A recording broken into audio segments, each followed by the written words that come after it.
Hello everyone! Welcome to Eynas TV. Ngayong araw magluluto po tayo ng tinolang isda.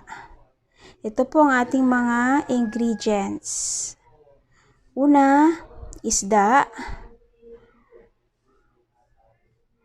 Mga gulay.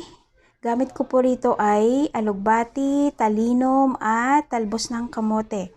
Pwede rin pong gumamit ng o maglagay ng malunggay. Meron ding tanglad, siling green, sibuyas, kamatis, at luya. Siyempre, kailangan din po natin ng asin or patis pampalasa. So again, ito po ang ating mga ingredients sa tinolang isda. Tara, umpisa na po natin ang pagluluto.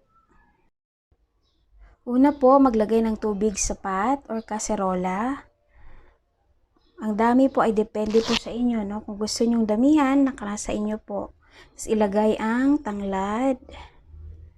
Itong siling green. Kung ilagay na lahat.